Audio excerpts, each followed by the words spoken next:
आप देख रहे हैं BA न्यूज, खबर हमारी फैसला आपका। इस वक्त की बड़ी खबर। बरेली प्रबुद्ध वर्ग सम्मेलन में उत्तर प्रदेश के मुख्यमंत्री योगी आदित्यनाथ ने बरेली इंटर कॉलेज ग्राउंड में संबोधित किया। उन्होंने कहा, प्रबुद्ध सम्मेलन में आए इंजीनियर, डॉक्टर, व्यापारी, CA, अधिवक्ता और प्रबुद्ध वर्ग जनों का अभिनंदन किया। उन्होंने कहा, पूरा देश चाहता है तीसरी बार मोदी सरकार। मोदी जी के हाथों को मजबूत करिए और लोकसभा में भारी बहुमत से सरकार बनाने का कार्य आप सभी को करना है।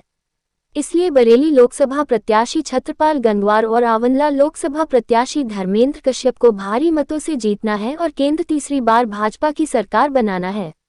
सम्मेलन में प्रमुख रूप से मुख्यमंत्री योगी आदित्यनाथ, सांसद संतोष गंगवार, कैबिनेट मंत्री धर्मपाल सिंह, वन एवं पर्यावरण मंत्री डॉक्टर अरुण कुमार, आंवला लोकसभा प्रत्याशी धर्मेंद्र कश्यप, बरेली लोकसभा प्रत्याशी छत्रपाल गंगवार, NLC संतोष सिंह, जिला पंचायत अध्यक्ष रश्मि पटेल, कैंट विधायक Sanjeev Agarwal, doctor DC Verma, professor Shyam Bihari Lal, doctor MP Arya, Lok Sabha प्रवासी पूर्व विधायक शिव सिंह, लोकसभा प्रभारी राकेश गुप्त, लोकसभा संयोजक राजकुमार शर्मा, डॉक्टर KM अरोड़ा, जिला प्रभारी देवेंद्र सिंह, जिला अध्यक्ष पवन शर्मा, महानगर अध्यक्ष अधीर सक्सेना, पूर्व विधायक Bahoran Lal Maurya, Anil Kumar advocate, doctor CPS Chauhan, media प्रभारी Bunty Thakur, Ankit Maheshwari, Devendra Joshi, doctor Vimal Bhardwaj, doctor Pramendra Maheshwari, doctor Vinod Pagrani, doctor Ashok Agarwal, Yogesh Patel, Vishnu Sharma, Naveen Agarwal, Vishal Malhotra, engineer AK Singh, Sudesh Agarwal एवं समस्त प्रबुद्ध जन सम्मेलन में मौजूद रहे।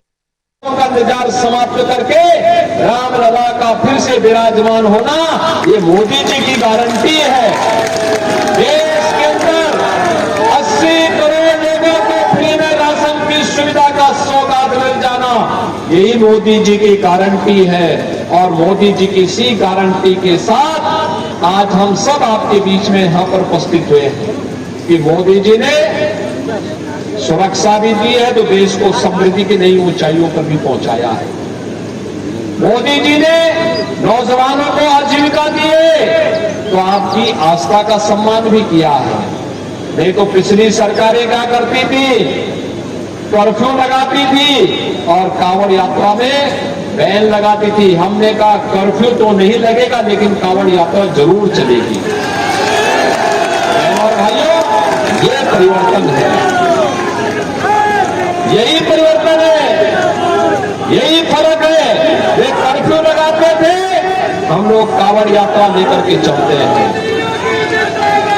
वे माफिया अपराधियों को प्रश्रय देकर के गुमबाजी करवाते थे, हमने कहा माफिया अपराधियों को उनकी जगह भेजेंगे लेकिन हर हर बम के साथ कांवड़ यात्रा को ले जाने के लिए पूरी सुरक्षा भी उपलब्ध करवाएंगे। बहनों भाइयों, हर एक क्षेत्र में आज जो परिवर्तन देश के अंदर और प्रदेश के अंदर देखने को मिला है, यह मोमेंटम बना रहे हैं क्योंकि मोदी जी ने अमृत काल का एक संकल्प हम सबको दिया है, विकसित भारत का। विकसित भारत, विकसित भारत का मतलब, विकसित भारत का मतलब जिस भारत में हर व्यक्ति के चेहरे पर खुशहाली हो, हर नौजवान के हाथ में रोजगार हो, हर अन्नदाता किसान के खेत में पानी हो, हर व्यापारी को सुरक्षा और व्यापार की पूरी स्वतंत्रता हो। इस प्रकार के विकसित भारत के लिए जो दुनिया में ग्लोबल लीडर के रूप में दुनिया को नेतृत्व देने वाला हो, उस विकसित भारत के लिए तीसरी बार मोदी जी को फिर से अवसर दे जाने की आवश्यकता है। और बहनों भाइयों, इसमें आपकी सबसे बड़ी भूमिका है क्योंकि तीसरे चरण में चुनाव होना है। स्वाभाविक रूप से तब तक कुछ गर्मी बढ़ी हुई होगी, तो उन स्थितियों में गर्मी और बरसात की परवाह किए बगैर, बिना किसी परवाह किए बगैर एक ही लक्ष्य होना चाहिए और एक ही हट होना चाहिए कि हर हाल में पहले हम मतदान करेंगे, मतदान के लिए लोगों को प्रेरित करेंगे, भारी संख्या में मतदान के लिए लोगों को मतदान स्थल पर ले जाने की व्यवस्था करेंगे और इसमें प्रबुद्ध जनों की सबसे बड़ी भूमिका होगी। प्रबुद्ध जन आम जन को जागरूक करने में बड़ी भूमिका का निर्वहन करेंगे। कोई अधिवक्ता होगा, कोई चिकित्सक होगा, कोई शिक्षक होगा, कोई व्यापारी व्यापार जगत से जुड़ा होगा, कोई उद्यम से जुड़ा होगा, कोई सीए होगा, कोई सामाजिक संगठनों को लीड कर रहा होगा। जीवन के अलग अलग क्षेत्र में लोगों की अपनी भूमिका है और अपने अपने क्षेत्र के उन लोगों को जागरूक करके, मतदान और लोकतंत्र के प्रति जागरूक करते हुए, अपने वोट की कीमत को बताते हुए हम सबको मतदान करने के लिए तैयार करने के लिए और मोदी जी को तीसरे कार्यकाल के लिए कि विकसित भारत के लिए मोदी जी आवश्यक है, विकसित भारत के लिए विकसित उत्तर प्रदेश आवश्यक है और विकसित उत्तर प्रदेश के लिए विकसित बरेली भी आवश्यक है। आज के इस प्रबुद्ध सम्मेलन में मंच पर उपस्थित पूर्व केंद्रीय मंत्री के लिए आने का अवसर प्राप्त हुआ था। उस समय हम लोगों ने विकास की ढेर सारी सौगात बरेली को दी। पूरे देश के अंदर एक आवाज है और वह आवाज एक स्वर से उत्तर से दक्षिण, पूरब से पश्चिम चौओर गूंज रही है और वह आवाज है कि फिर एक बार मोदी सरकार की। क्या आवाज है? कि फिर एक बार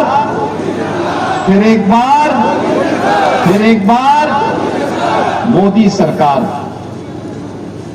ये मोदी सरकार की गूंज अचानक देश के अंदर नहीं सुनाई दे रही है।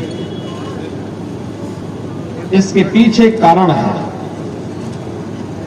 मोदी जी ने 10 वर्ष तक देश के लिए जो परिश्रम किया, जिस ईमानदारी और प्रतिबद्धता के साथ देश को विकास की नई बुलंदियों तक पहुंचाया, सुरक्षा का एक बेहतर वातावरण दिया, निवेश के लिए अनुकूल परिस्थितियां पैदा की, नौजवानों के लिए आजीविका की व्यवस्था दी, आस्था का सम्मान किया और देश के छवि को वैश्विक मंच पर एक नई ऊंचाइयों में पहुंचाने का जो कार्य किया, आज उसके प्रति कृतज्ञता ज्ञापित करने के लिए भारतवासी एक ही स्वर में बोल रहे हैं कि फिर एक बार मोदी सरकार। बहनों भाइयों, ये होता भी है। अगर किसी ने हमारे लिए कुछ किया है तो हम भी अवसर आने पर उसके प्रति कृतज्ञता ज्ञापित करते हैं और आज यह अवसर हमारे सामने है। मोदी जी के नेतृत्व में भारत आज विकास की जिन नई बुलंदियों को छू रहा है, इंफ्रास्ट्रक्चर के नए नए कार्य हो रहे हैं। Railway, highway, metro, ropeway, air connectivity बेहतर हुई है। IIT, IIM, AIIMS, one district one medical college, गांव-गांव की कनेक्टिविटी के साथ साथ हर घर नल की योजना के साथ जुड़ने के लिए भी जो कार्यक्रम चल रहे हैं, यह भूतपूर्व है, अभिनंदनीय है और गरीब कल्याणकारी योजनाओं की तो कोई सानी ही नहीं। वह कृषि सिंचाई योजना के माध्यम से, कृषि बीमा योजना के माध्यम से, किसान सम्मान निधि के माध्यम से अन्नदाता किसानों के जीवन में व्यापक परिवर्तन करने का हो, या PM startup, PM stand up की योजना, या उनके रोजगार के लिए पीएम विश्वकर्मा की योजना का हो, हस्तशिल्पी और कारीगरों के उन्नयन के लिए भी तमाम प्रकार की योजनाओं के लिए, साथ साथ महिलाओं के कल्याण के लिए भी मातृ वंदना योजना, मुख्यमंत्री कन्या सुमंगला योजना से लेकर के सामूहिक विवाह जैसी योजनाओं के माध्यम से जिस प्रकार का परिवर्तन देश के अंदर हर एक स्तर पर देखने को मिला है, आज लोकसभा 2024 का चुनाव मोदी जी के प्रति भारतवासियों के लिए कृतज्ञता ज्ञापित करने का एक अवसर है और उसी अवसर पर बरेली वासियों का आह्वान करने के लिए,